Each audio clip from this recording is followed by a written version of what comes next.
My name is Dave Hollenbach, the host of From Embers to Excellence, a podcast that explores the many facets of leadership from the perspectives of some amazing people. We discuss the triumphs and failures that have shaped our lives and our leadership philosophies. I've found that it isn't whether we fail that defines us, but when we do fail, how we respond. Leaders dust off the ashes and use their failures as fuel to work harder and as lessons to come back wiser and stronger, more resilient, more determined, and more committed to excellence. Today, I'm speaking with Dale Merrill.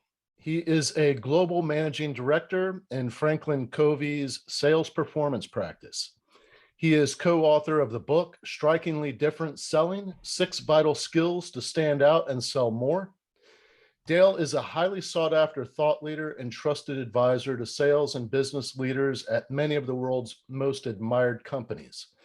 And we're going to talk about Dale's history. We're going to talk about his book. And really, if you look at his professional trajectory, he's in a different arena than where he started his career. And I think that's the case for many of us. And the interesting part is I'm intrigued by the path that led you to be working with Franklin Covey, and really just you've had so many leadership roles and just vast experience around the globe. I'm just really excited to get into this conversation, and I want to say thank you, Dale, for allowing me this opportunity to have a conversation with you and find out more about you and find out more about your book. Thank you, Dave. It's a real treat to be here and looking forward to our interview. Well, let's start off with where you were born and raised, what your childhood looked like, what did your parents do, maybe some of your early influences. Sure. Wow, if we go back that far, I have to really stretch in my mind, right? So I was actually born and raised in Paul, Idaho. I don't know if you'd even find that on a map. South Central Idaho. The area was called the Magic Valley farming community. And my dad owned the grocery store in Paul, Idaho. And I was surrounded by farms, grew up working on all kinds of farms and agriculture, from moving sprinkler pipes, hand lines, to shoveling lots of manure, so much manure you can't believe, in a lot of different ways, and digging, ditches, weeding fields, driving tractors, things like that. My dad sold the grocery store in 1973, and a small chain of grocery stores bought that chain, or bought that store. And so I had a paper route when I was in 5th grade. I had that through 8th grade, delivered more than 84,000 papers. I always had to earn my own way. My parents were believers in hard work, and I started working for this grocery store chain, and that's what helped pay for a lot of my college later. So that's where I started, and we can go from there, but I had lots of hard work and agricultural experience. Where did you go from Paul, Idaho, and what led you there? One thing I forgot to mention is that I love motorcycles, and one of the things I love about Idaho, it was wide open space, and my therapy growing up was by myself on my dirt bike out in the desert, jumping things, crashing on things, climbing extinct volcanoes. That was my passion. From there, I went to school at Brigham Young University in Utah, Provo, Utah, and I got a bachelor's in accounting and business and a master's in accountancy. And there's a whole story behind that, and then how I went on my career. I went from there to Seattle, Washington, where I started my career, and started with a firm named Arthur Anderson, and grew up through the ranks. I got my certified public accountant license. I got bored after about 9 months doing auditing, and so I moved into consulting. And I loved that, because clients would, instead of repelling me, embrace me. They were excited to see me. I'm helping them grow their business and helping them see how they can do better. So I made partner in that in Seattle. So I was in Seattle for about 12 years and was a strategy technology partner. And then the firm asked me to move to Sacramento, California. And I arrived on September 1st of 2001 and was driving to my new corner office that I thought I had really arrived, and 9/11 hit. The entire world turned upside down. Everything changed. My life view changed. And for those who know the history of Anderson, and if you don't, you can look it up. It's pretty fascinating. So I just made partner. And then this thing called Enron hit. It was an account that was about 1% of the firm's revenue. But wow, there were 90,000 employees of Arthur Andersen. And I was one of the partners. There's about 4,000 of us around the world. We didn't even really know about this account. It brought the firm down. So I'll pause there because a whole different career trajectory happened when I made some choices after that went down. I'm curious, what led a motorcycle riding farm boy choose accounting? Well, it's a great question. In high school, so two things. I took a class in high school, senior year, in accounting. I did really well. I went to a junior college in Idaho for a year before I did some humanitarian and church service for my church. They call it a mission, and I did that over in Ireland. I lived over there for a year and a half. And as I was going through that experience, when I came back and I transferred to BYU in Provo, I thought about what I wanted to do. I always wanted to go into business, and I wanted to be an attorney. And I was a very good student. And so my goal was to go to Harvard. That was my goal, to go from Idaho to Massachusetts and go to Harvard. My junior year at BYU, I looked around and said, what's the top program at BYU? The accounting program was, I think at the time, in the top 3 in the country, widely recognized as one of the best and one of the most progressive and forward-thinking, if you can associate those two things with accounting, right? People are going, what? And so I chose accounting as my undergrad because and it's almost like a dual major in business and accounting. And so I chose that, was doing well, and then my junior year, I was starting to look at law school. And so I talked to one of my professors and said, hey, can you connect me up with an attorney who's a JD MBA, right? So a lawyer and an MBA, because I thought that's what I wanted to do as well. And when I talked to this lawyer and he described what he did, when I got done with the conversation, I went, nope, that's not what I'm going to be doing. It's not interesting. I need the scintillating, exciting field of accounting. So I decided to do the Masters of Accounting because we'd had these career days, and a kid from Idaho, these guys came in, this is in the late 80s, right? These guys came in, they did very well financially. They looked really polished. They described the career, how he could do a consulting, which even in school was interesting. So I said, that's for me. So I did my master's, there were 8 big firms globally at the time. I picked the number one. I had offers from almost all of them and chose between Phoenix and Seattle. I wanted to go to Phoenix. My beautiful wife wanted to go to Seattle. So of course we went to Seattle, right? And our 3 kids were born there. Our family, that's home for us. So that's how it was just a process of seeing what's out there. And I picked, like I just mentioned, that's kind of the path that I went down to pick it. And then when I got there, I discovered you can start anywhere and go everywhere.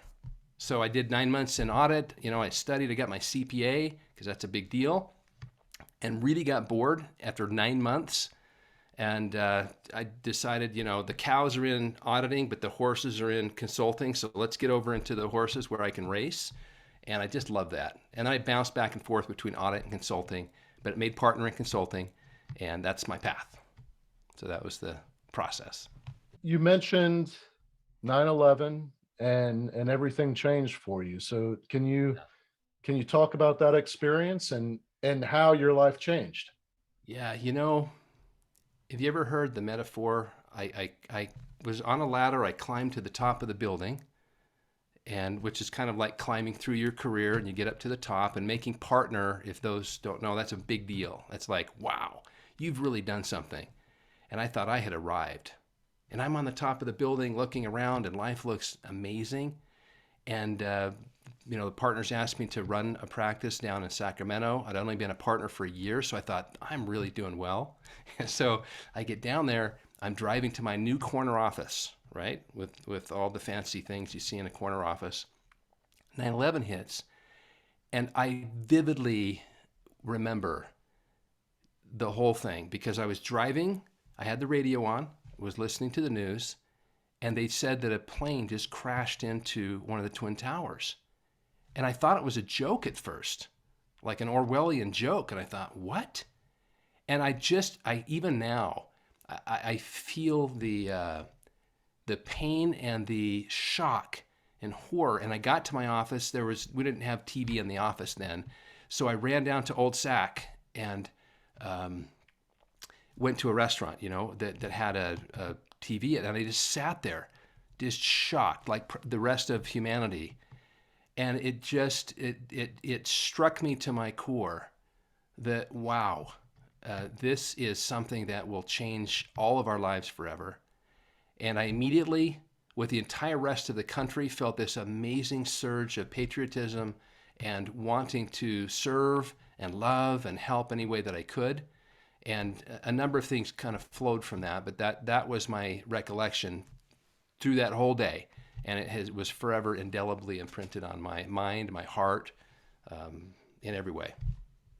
Following 9/11, you mentioned Enron, Yeah. and essentially your whole world was flipped upside down when the firm you worked for just disintegrated. So Yeah. what did you do? So after 9/11 in December, Enron hit. And I remember all the partners.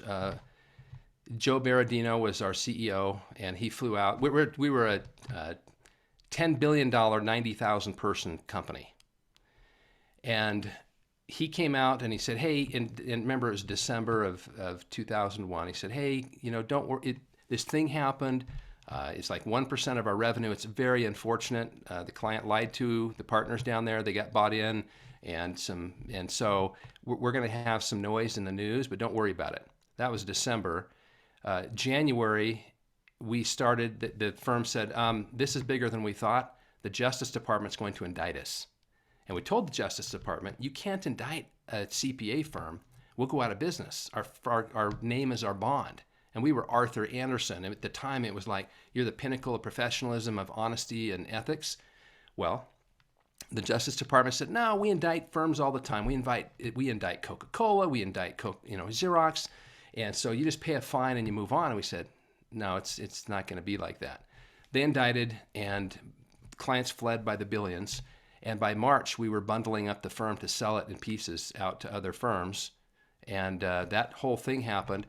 We in our practice were bundled up our practice. All of the people in the San Francisco area, we were in that Bay Circle. We did a deal with another firm. I introduced their partners to all of my clients. I got all of my people, because I was ahead of the practice, to sign contracts. I had a contract to be a partner, and I'll never forget. In June of 2002, I got a call from some person in this regional partner for this firm. I said, hey, Dale, you don't know me. I'm so-and-so from such and such firm, and just want to let you know we're cutting you out of the deal. I said, wow. I said, I just introduced all of your partners to my clients, millions of dollars of revenue, and I got all my people to sign contracts, and I have a contract. He said, I know. He said, it's nothing personal. We just don't need you because our partners can handle it. So all of a sudden, I went from the top of the building to my personal building crumbled. In my mind, I flashed back to 9/11. I thought, not to make any similarity, but in my head, I felt like my world was crumbling. And I hung up and said, wow. I called my wife. I said, hey, Debbie, I'm unemployed. And she said, what? So that kicked off a real soul-searching exercise. I had turned down an opportunity to go back to Seattle and be part of that deal, but I said, no, I want to take care of my team and my people. I'll stay here, and it didn't work out. So I had a chance to be partner at different firms, but that's when I really stepped back and I ran every morning. Running was my stress relief. I ran at 3:30 in the morning, and whenever I'd wake up with stress, worrying about my 3 children, my wife, our family, it's a young family. How could we do this? And I decided I'm not going to jump back into corporate America like I had been. I bought a marketing franchise and I started my own company. And I started from 1 employee, me, and that's how I got into really applying consulting skills, but from my own way to help companies think differently and do differently. And that's kind of the trajectory. One of the big reasons that I wanted to talk with you is that, I teach a lot on leadership, self-leadership, um, different aspects of emotional intelligence. And, with your book being really at the core, how to sell, right? And I found that to be successful in sales for any length of time, you've got to be authentic. You've you can't be a shyster because it's not going to last. Right. So I, I want I want to pick your brain about really some of the lessons that you teach regarding sales, and I just think that there's without a doubt a direct correlation to leadership and self leadership in how you present yourself and how you're able to sell effectively and and marketing as well. So when I was at Anderson, to make partner, you have to sell a lot. It's not enough to be a great technical person. You have to connect authentically in a human way with people. And I got good at it. I mean, I got, and this is the epiphany that I had at Anderson. And then I'll tell you quickly the rest of my path to where I came to Franklin Covey. And then I'll share about how I figured this out. At least I think I did. At Anderson, I at first dreaded selling. I thought, no, I came here to help clients. I don't want to sell. And in my head, I had the perception selling's pushing and all the bad things you think about selling. And then I had an experience with a senior client executive at the CEO of a company. And I said, I'm not going to put any pressure on myself. I'm just going to go in here and listen to what this person's problems are with his company. And I know what we do. And if we can put something together, great. If not, no problem. So I listened to him, and I was really intent on helping this guy do something different and better. And as he just started describing his problem, this is a big fruit-producing company. We've all eaten their prunes and their raisins and things like that. It was actually Sunsweet. And he started telling me what was going on, and I said, wow, we can really help with that. So I asked him a bunch of questions, and then I started sharing how we might be able to help. We both got some energy in there, and I walked out with a verbal contract for several $100,000. And I thought, I want that. That's really good. And I realized that to be a great salesperson, you have to first care about the other person, sincerely. And so that was kind of the start. So I got good at that at Anderson. When I left Anderson, I bought this marketing franchise. I was selling a person of one with some ideas. And I got my first contract, and I started helping this client. And it went so well, they invited me to come to Utah. This is how I moved from California to Utah.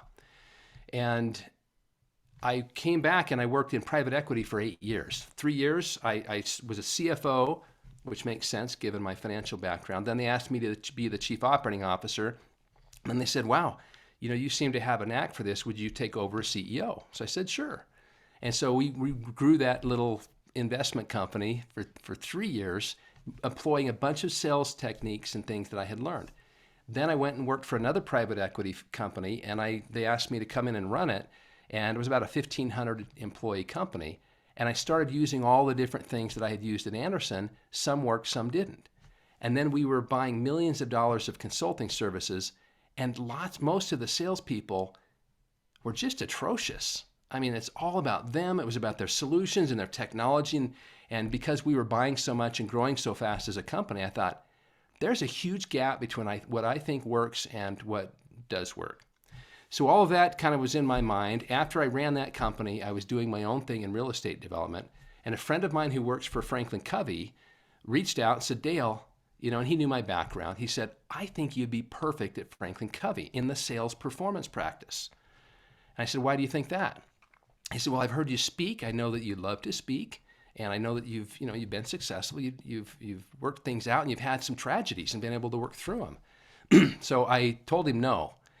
And then just because I was happy doing what I was doing, 6 months later, I pulled out some life goals that I had written, probably in a Franklin Covey class or a Covey leadership class. And I had all this stuff. I thought, that's so interesting. I checked stuff off, but the top of the list was teach, motivate, write. I thought, teach, motivate, write. Franklin Covey, arguably one of the best in the world. Called him back. His name's Scott. I said, Scott, I'm in. Let's talk. And that was 11 years ago. So coming to the sales side, part of the deal was I said, I want to help people on this planet think differently about selling. And so Scott and I said, well, let's write a book together. So this kicked off a 10-year project that just culminated in January when we launched the book on how do you focus on helping clients succeed with the paradox of you will find when you focus first on the success of others, you'll be more successful yourself. That's the premise. That's the key mindset for this book of Strikingly Different Selling. And there's a whole lens you look through, a formula and a way that you do it. And it's simple. And it involves how do you influence another human with their best interest at heart. And if you do that, Jack Welch, you may or may not be familiar with, he ran General Electric. He was just a legend. He's the late Jack Welch now. When he took over at General Electric, it was $12 billion in revenue. And when he retired, it was up at $400 billion. So you do the math, it's a pretty big run. He became famous for his management philosophy. He said this, we've learned that anything we can do to make the customer more successful inevitably results in a financial return to us. That core mindset is etched into me as well, and it's become the way that I operate. So that's how I got to Franklin Covey. It's serendipitous because when I was in the grad school, my wife worked for Covey Leadership Center. That was from 87 to 1989. And we had a chance to go through the beta program. There was 20 employees. They almost went bankrupt. Stephen had to mortgage his house. Stephen R. Covey, who wrote 7 Habits of Highly Effective People. And they had this beta thing called 7 Habits of Highly Effective People. And my wife and I went through it, and that was a transformative thing. Just changed everything completely for both of us. And they gave me a job offer. The president, Bill Murray at the time, offered me a job, and I said, thank you, and no, I want to go do this big company thing.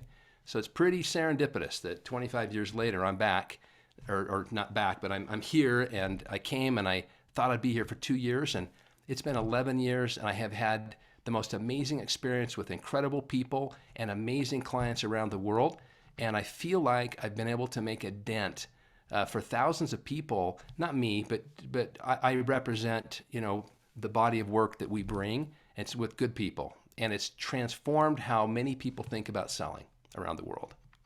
This mindset that you just painted a picture of, I talk about quite a bit on this podcast. I wrote about it in my book. I've studied leadership for quite some time, and philosophy and world religions. And I came to this conclusion that throughout mankind's history, there is this common thread that, world leaders, our history's greatest thinkers, religious leaders, there's this common thread that kind of points to the purpose of all humans is to add value to those around us.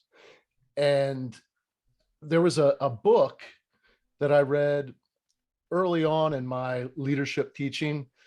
It was written by a Navy SEAL. I can't remember the book for the life of me because I read so many Navy SEAL books. But in this one, the guy coins the term selfish altruism. And I've used that term ever since then to really talk about, as leaders, we've got to add, we're work really, really hard at adding as much value to ourselves with the intention of then being better able to add value to those around us. By adding value to those around us and setting that example, the team then strives to do the same. And it just makes the team that much better, just high performing, and the return is exponential for the leader, because not only Right. are they adding value to themselves, but the that mindset, and it's that feel good aspect of doing for others that is so rewarding. And if you gain a little bit personally, outside of that, even better. And without fail, that's what happens. And Yeah. uh, and so True. when you're talking about that, focusing on the success of your client, but the way that I talk about it is, you can't consider yourself successful as a leader without focusing on the success of the team. Their success is your success, and you can't consider yourself successful unless they are. I agree wholeheartedly. And this is obviously, all of us have experiences that shape us. Failure was a big shaping factor for me. And when I say failure, that things didn't go as planned. Right. And I realized that, just like you said, that if you focus on other people's success first, then it's going to be a good thing for you as well. In fact, what really helped start shaping this for me is I met a guy named Mahan Khalsa in 1996. I was in Seattle working for Arthur Andersen, and the partner said, "Hey, come down here from Seattle, come down to Portland, and we have this guy. He's an amazing guy, and he'll teach us different things about selling." And I had been through all this classic selling thing, so I had a very low expectation. And I met this guy, and he's like this guru, right?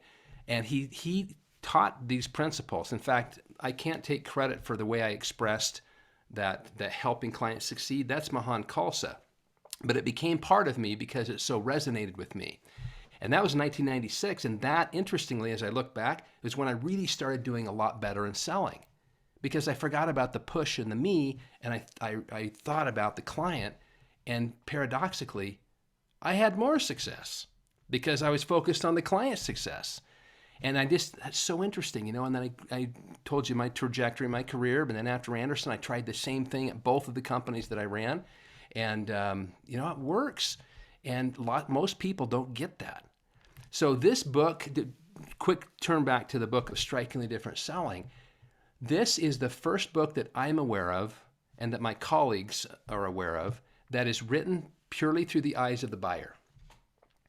This is client first.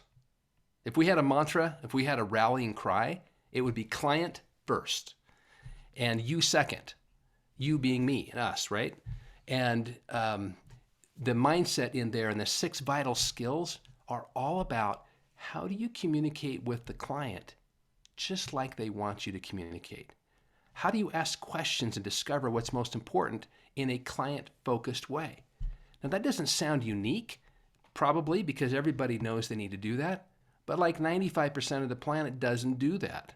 The 5% do, hence the term, we coined the expression, all these really awesome people out there that are sales professionals who make a lot of money, we call them surprisingly average. And to become strikingly different, because if we get into this, I'd love to tell you some of this research we did that was so fascinating. Strikingly different people focus first on the client, then on themselves. They think differently. They bring contrast in a way that is compelling and motivating to the person they're talking to. And we discovered the principles of strikingly different selling actually apply everywhere. Anybody you're trying to influence in a good way. If you begin with good intent, meaning you're truly trying to help this other human, this other person, this other team, this company, whatever, get the very best that they can get, if you have that mindset, then you can stand out in a different and better way. And there's a way to bring contrast that works. We call that strikingly different. And there's a way that doesn't work that most people do. We call that surprisingly average. And there's obviously a chasm between the two. Can you talk about the 6 principles that you mentioned? Yeah. So probably, Dave, the best way to help people think about this, if they haven't seen the book, is start with the mindset, because how we see the world determines, our beliefs, our paradigms about the world determines what we do, the result, the actions we take, and what we do, the actions we take determine the results we get, good or bad, and the results we get, good or bad, tend to reinforce how we see the world. So I just quoted Stephen Covey there, right? See, do, get model. It's a change model. Love it. In selling, you should start with the mindset of helping clients succeed. And the lens we invite people to look through, and we describe all this in the book, is a lens called relevant, distinct, and memorable, RDM. And if you can just learn that and repeat it like a song or like a mantra, then that will change the 6 skills that I'll tell you about. So R stands for relevant, as I mentioned. That means focusing on what matters most to the client, not what matters most to you, not about your people, your process, your technology, not about your solution, but focus on what matters most to them. And then distinct means show them something different and better. So it's no surprise to any salesperson out there or any person trying to influence someone else that you need to bring contrast. Duh, right? And that's not a big surprise. What we found is that bringing the right kind of contrast and defining it in a way that matters to the client makes all the difference. Like I could put on a bright yellow suit and light the remaining hair on my head on fire and run in circles. That would be different, but not necessarily different and better, right? And memorable means just make it easy to share and hard to forget. That's our definition of contrast. You won't find that in a dictionary anywhere. But that definition of contrast helps people go from surprisingly average to strikingly different. So that's the mindset. That's the model. And to bring that to life, we found these 6 vital skills. So 2 quick pieces of data, and then I'll go into the 6 skills here.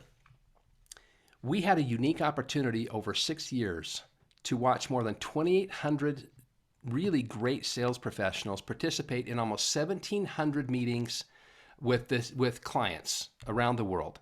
I think we had 135 different countries represented, 17 different industry groups, and on average about 23 years of experience. Highly compensated, supposed to be the top of their career, top of their game. And we had a chance to be the fly on the wall. So we had a chance to watch these meetings. And then we debriefed after every single meeting with the selling team and the client. Here's what we found. We asked the selling team, hey, how'd that meeting go from your perspective? Dave, what do you think we heard from the salespeople? It was awesome. That's one of the best meetings ever. Man, you were the fly on the wall too, right? That's what we heard. It's like thumbs up. We nailed it. We asked good questions. We had good information. We really feel like we're going to win this thing. Then we went to the client. And the client was the C-suite people, the chief executive officer or a chief financial officer or the chief technology officer, chief information officer, all those C-suite people. We said to them, hey, how did that meeting go from your perspective? About 70% of the time, there was a long pause, and they said something like this. That meeting was a waste of my time. Thumbs down. It was so shocking to us. How do you have this? We could see this, sideways thumbs, but how do you have thumbs up on one and thumbs down on the other in the same meeting? Now, we watched these meetings, and we were surprised till about the 400th meeting, and then we said, this is what's going on around the world all the time, lackluster meetings that go nowhere. And so we asked the clients, we spent hundreds of hours with all these clients around the world, and we said, help us help the world fix this. And so we thought we knew. You know how you always think you know things. So we said, what about this? And they go, no. What about that? No. So we tried some things coaching. We tried some things working on it.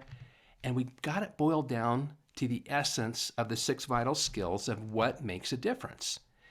And as we went through this experience, it was so interesting. We partnered up with this research firm, Primary Intelligence, and I'll tell you a little bit about the data. But one more stat is that We found but with this primary intelligence, by looking at 14,500 different B2B buyer and seller interactions, buyers could not tell the difference between sellers 42% of the time, leading to 17% average win rates globally on $100,000 deals up to billion-dollar deals. So, as we worked with these executives, they said everybody looks and sounds the same. Nobody stands out. They said, and this is my metaphor, but if they were looking for an apple and they wanted an apple of a different color, a particular color, everybody came up as red apples, right? They have three different companies they're looking at. They all looked red. They looked like a Red Delicious.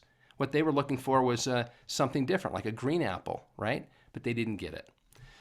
So the 6 skills bring to life this concept of being relevant, distinct, and memorable in the client-focused way. So the first skill is you have to capture the person's attention. You know, if you can't get someone's attention in our ADD world right now, guess what? You'll never have a chance to talk to them. You'll never have a chance to move it forward. But you have to keep their attention through the sales cycle. So it's capture attention with verbal billboards. And we took a page from the advertising industry and worked with the clients and came up with a really simple, easy way to be concise, focused on the client, and we think we cracked the code on the contrast thing that's part of that.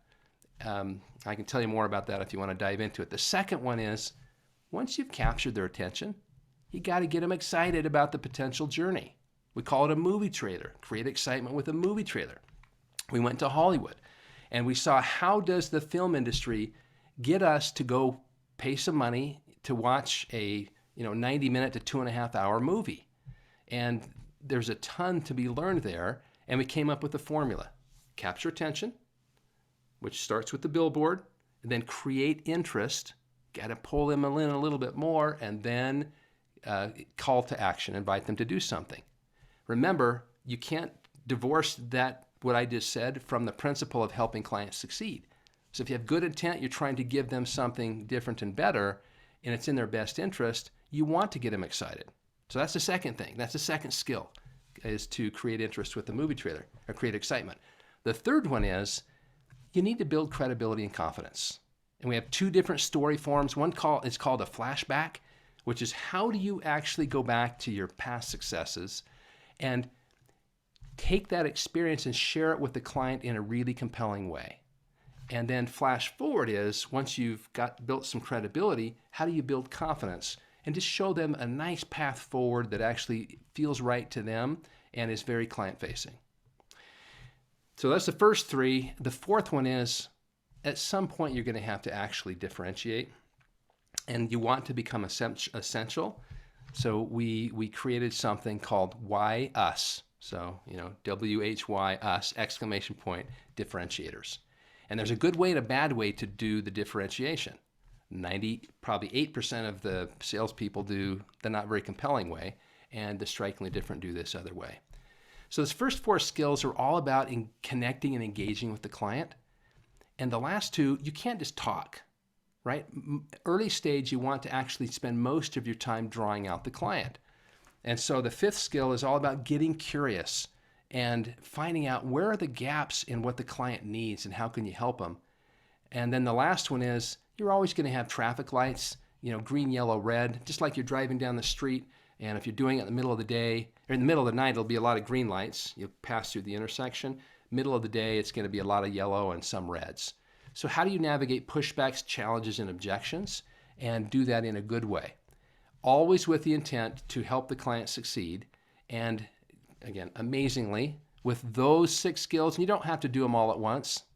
Sometimes you only need 1 or 2 in an interaction, but having them kind of like tools in your pocket will help you become strikingly different in the eyes of the buyer, the client, and they like it. And it builds lifelong friendships and relationships that you can actually do something with. So that's kind of a really brief overview of the body of work. And there's a lot more depth, obviously, underneath that, but that's kind of the quick overview. I want to briefly discuss one of the things that you mentioned, and it like just clicked in my head that we need to talk about that. As a matter of fact, it's really the foundation of this podcast, From Embers to Excellence.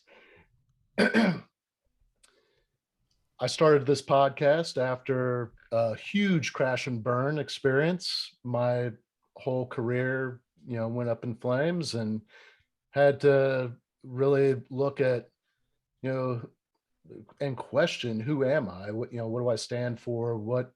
I identified as this fire department chief officer, a leader in the fire service, and now like what I'm no longer in the fire department. Who am I?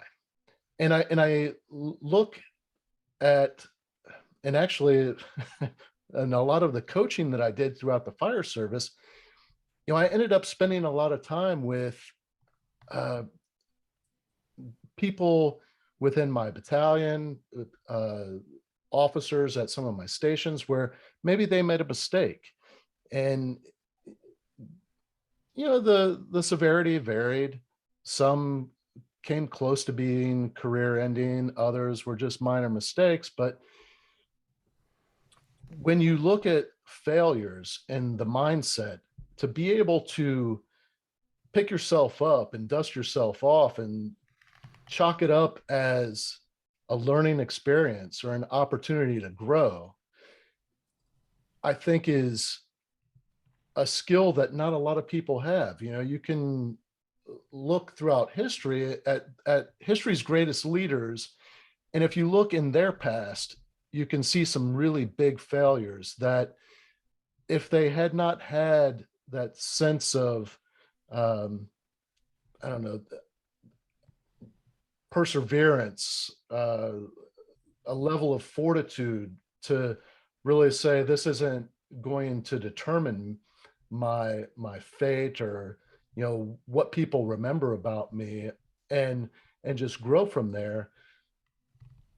I, Teaching that skill, teaching that mindset, I believe it's a lesson that you learned.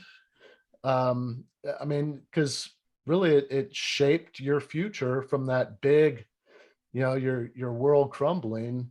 I was wondering if you could just talk a little bit about that. And um, I know it's kind of slightly a divergence from our conversation about sales, but I think it's important because it allows us a level of compassion when we're looking at our clients or the people that we're helping experience success. If we can understand where they're at and maybe how they're viewing failures or pitfalls along their path, uh, we can help them see that there are better things to come. Yeah. Yeah. Well, this will get very personal, if that's okay. Yeah, absolutely. For me, I learned hard work from my parents and my upbringing. Our family always was huge on education. My parents encouraged all of us. There's 6 children in my family. My start, five siblings, 3 boys and 3 girls in the family I grew up in. And going back, and here's the red thread I'll pull through for what I learned. Everything seemed to go really well for me till my senior year in high school. Actually, my junior year. I was in sports. I loved a bunch of different sports.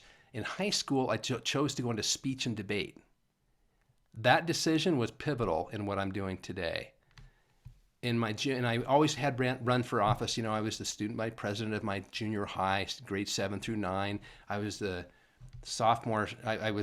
I can't remember all. Let's see. I was a sophomore some officer, and then I was student body vice president in junior. And then I said I'm going to run for president. So I ran for president, and I lost by 12 votes. And as a kid, a 17-year-old kid, I was 16 I just turned 17 going into my senior year. Wow, it felt like that felt devastating to me. And I felt like, my friends weren't there for me, and I really did soul searching. But what happened because of that is I doubled down on speech and debate. And so I had this society, it's called National Forensic Society. So I became the president of that chapter. And I just really, my senior year, traveled all over, as far as you can travel from Idaho, and Utah and Idaho, and maybe Colorado or somewhere, and had these competitions, and I just won a lot. And that helped a lot for a kid just get some self-confidence. And I realized it's okay. I can lose the biggest thing I had gone for in my life, and I can win in a different way, and it's okay. And then through my career, I had lots, like all of us. Everything wasn't hunky-dory, perfect, right? I had lots of setbacks along the way, but I achieved nice success, you could argue. And then the firm went down, and it's like, wow, that was jugular, way bigger than losing a little race in a high school of 1,000 kids, right? And because I had to provide for my family. But I realized I have strong faith in God. I'm a Christian, and I put my trust in God. And I just said, look, this must be the way it needs to be. Please help me see how I can provide for my family, how I can do something meaningful. And it wasn't a quick answer, but I felt I was led down the path, and the feeling that I had was, you can do anything. You just, you have to be straight up with people. You do your best. You work hard. Use your brain and all the stuff you've learned. And look, you're going to be able to harness all this stuff that you've done before, like teaching and helping others. And so with that faith and with that approach, that led me from California to Utah to run that little company. Well, we had setbacks in that little company. We grew like crazy, but we were 100% performance-based.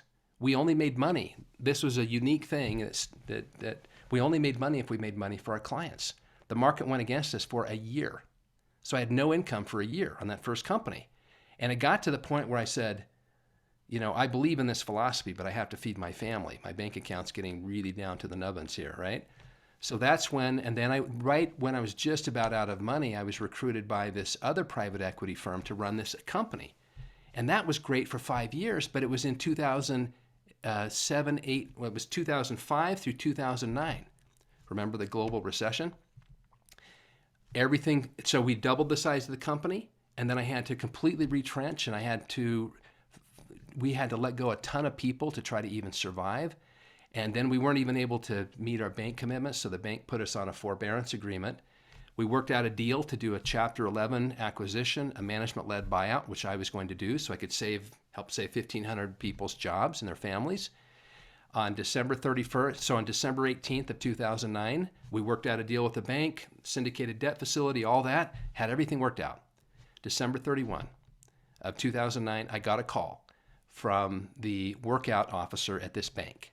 And he said, "Hey, Dale, I know we worked out a deal, but we're pulling your line of credit." I said, "You just swept $5 million out of our line." He said, "I know. We wanted that money back, and we're going to bring this. We're not going to support the company anymore."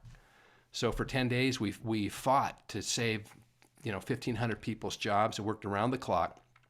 And on January 10th, we had to send a letter out to everybody saying, "I'm sorry, all the money is gone. Your health care is gone, your jobs are gone, and good luck," because the bank wouldn't support it, and they went back on their word. And then people were so angry, they thought I was the top officer. I was riding away on a white horse. It was devastating. I had massive liability. The bank would not pay the sales tax liability in 31 states. They kept the money, which is against the law, by the way. I got personally sued by multiple states because they pierced the corporate veil and they go after the top guy, and because they said, you needed to pay, those were not your funds. And so I got sued multiple times, luckily prevailed every time, but people were threatening to kill my family. They were threatening to come bring pitchforks and kill me. There were some very angry people from 31 states that worked for us. That was more devastating times about 100 to me personally than the Anderson thing, because Anderson wasn't personal. This became personal. It was very small-ish, and wow. So from that, then I kept my faith and I kept pushing forward, and that's when Franklin Covey reached out, and I said no at first because I was doing some other things I had moved on to with real estate development till I looked at my life goals that I mentioned, and I just realized it's time to be true to what God has given me and bring some light and help to the world the best I can. I'm just one person, right? And then that kicked off this whole thing of strikingly different selling and all the other things I've learned and benefited from. So I've learned if you keep looking forward, you get up when you get knocked down.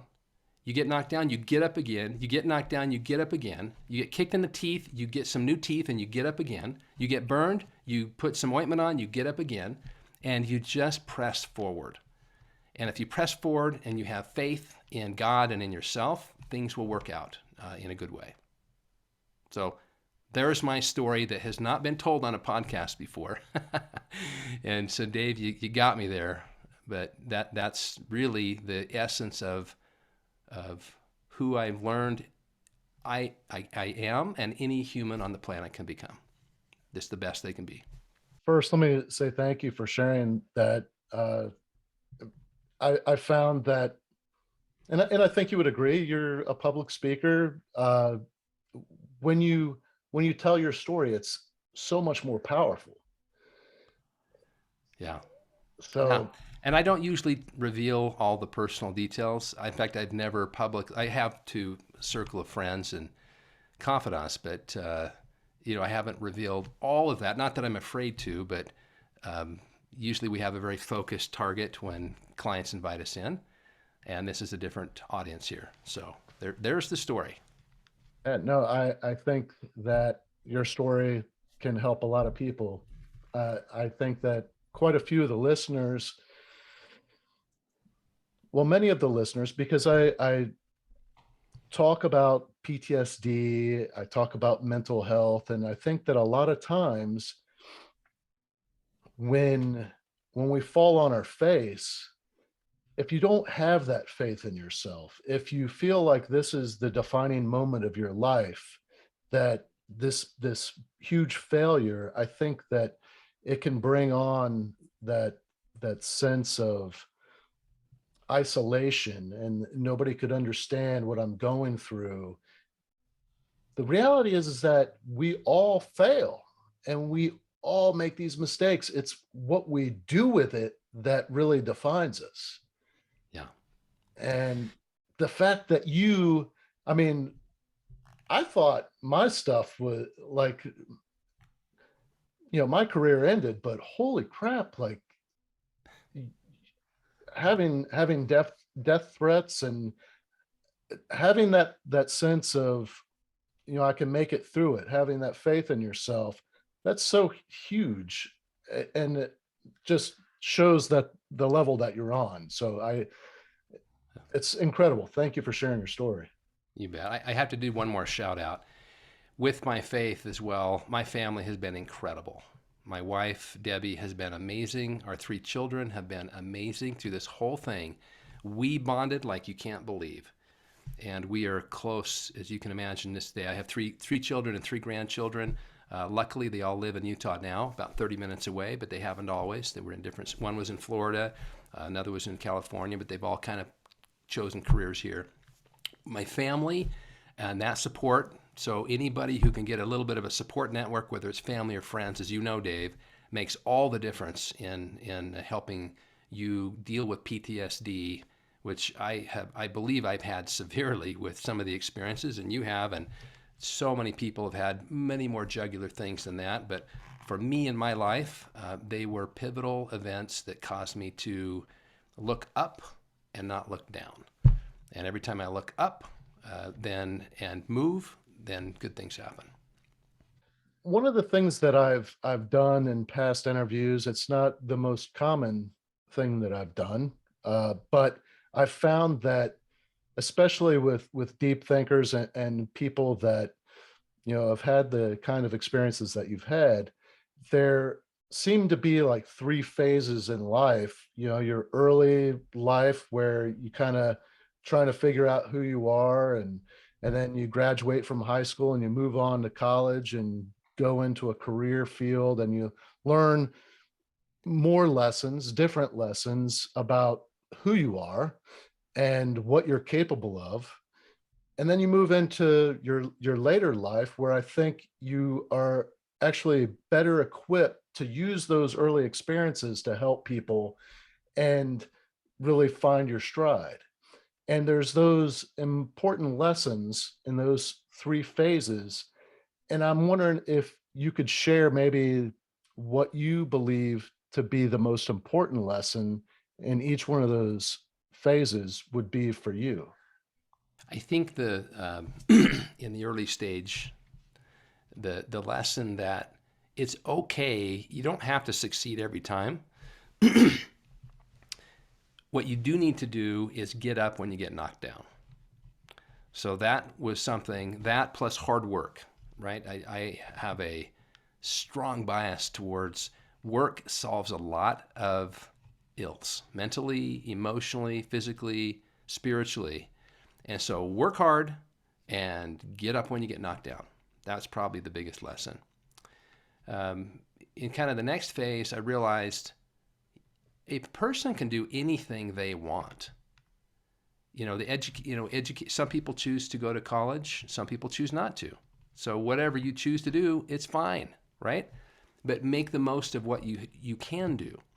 And I've learned that there's an infinite capacity. My belief is, my core true belief, there's an infinite capacity for good in every human. The greatness resides in each one of us. And it's up to us and how we choose to engage with a higher power, how we choose to engage with others, on whether we just have something it's fine, a fine existence versus a great existence. And it doesn't mean you have to have amazing success with money or work or anything like that. But maybe you can have amazing success with your neighbor. Maybe your neighbor is downtrodden and they're just having a hard time. And you can be the one person that changes the trajectory of their life.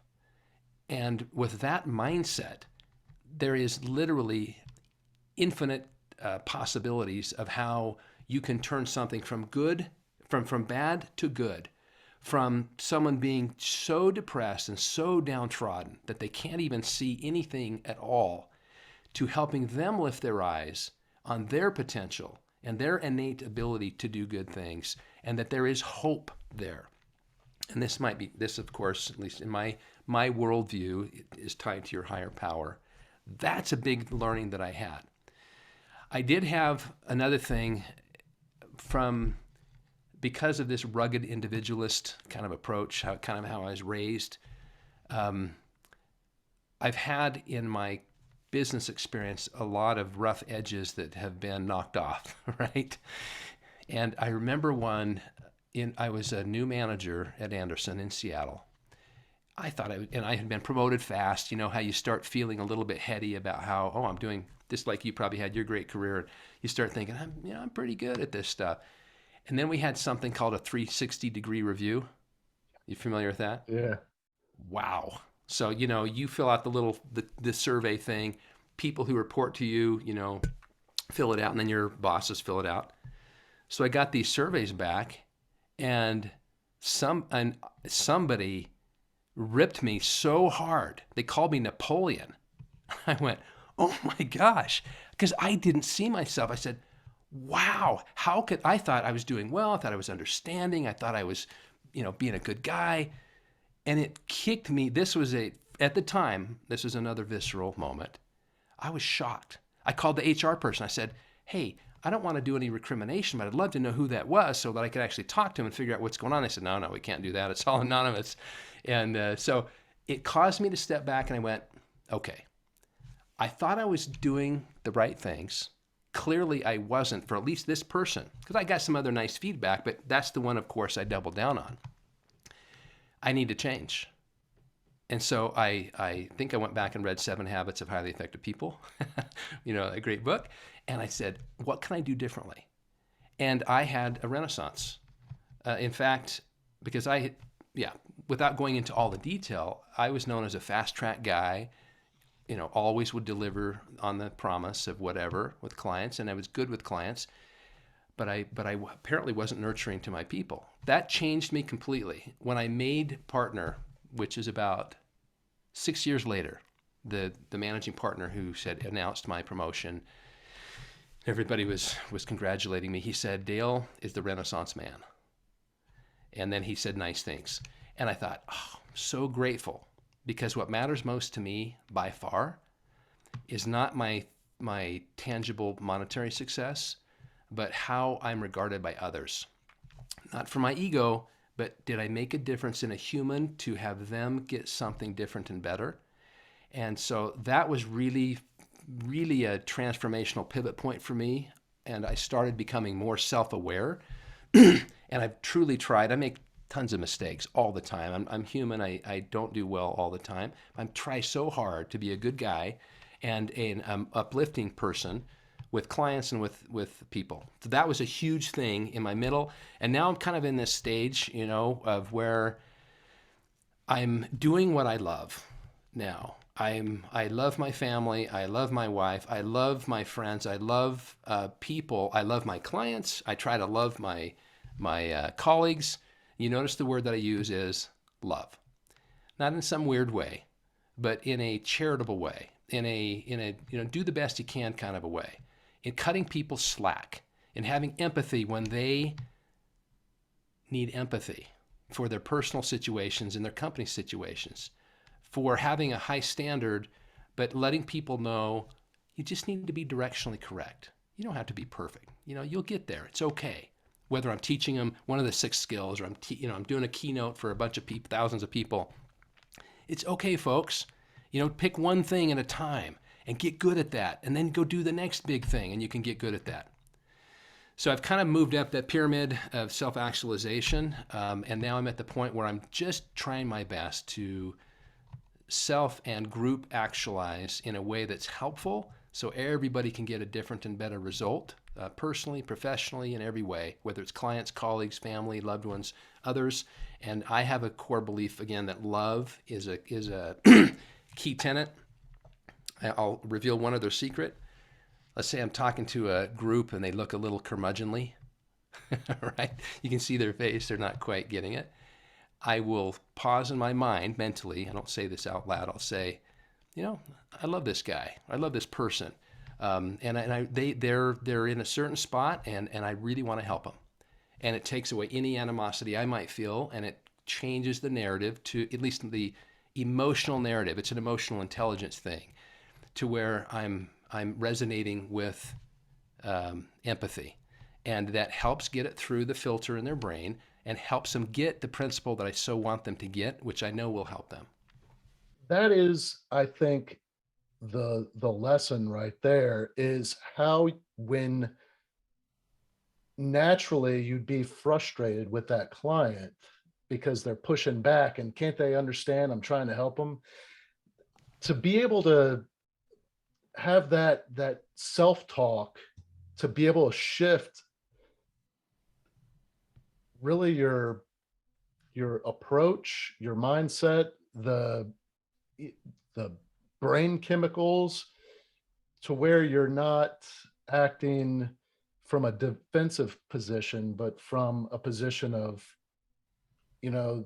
regardless, I'm going to help this person, and approaching them with love. That's so huge. I've never put that together before. My good friend Scott Savage is his name. He's the co-author. He and I are the lead authors on the book. He taught me this 11 years ago, and I have so much love and respect for Scott, one of the most amazing people on the planet. He said, Dale, when you get pushback and challenge, shower them with love and acceptance. Quote unquote, Scott Savage. And I've taken that to heart, and I've had all of my own experiences, and I think about that often, and I think that gave me the jog to connect the synapses in my brain, and that's a regular thing that I do, and I do it my way, and the result's always the same. Empathy is the road to being relevant. Relevant means you're focusing on what matters most to that person, that client, right? That human, that client, whoever it might be.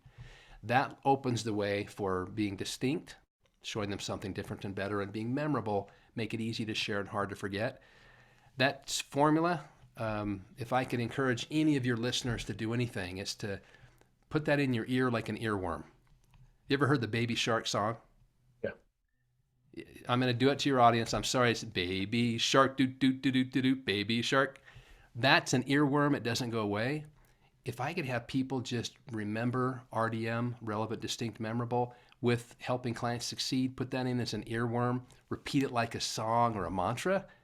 Wow, it's helped me personally and helped so many people that I've tried to help over the years to just stand out as different and better because you're trying to help the other person succeed.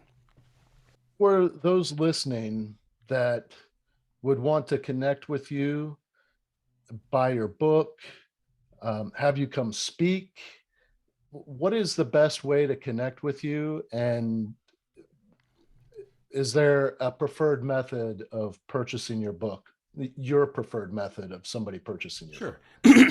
Well, Amazon, I mean, it's on all the different online services. Amazon's the biggest one. Just Google strikingly different selling and put my name in, Dale Merrill. You don't even need my name. It'll pop on Amazon. To connect with me, LinkedIn's the easiest way. You can look me up. If you just Googled my name, Dale Merrill, Franklin Covey, I'll pop and you'll see me on LinkedIn. My email address is, and this is also how you could find me on LinkedIn, is Dale, D-A-L-E, Merrill, M-E-R-R-I-L-L, at franklincovey.com.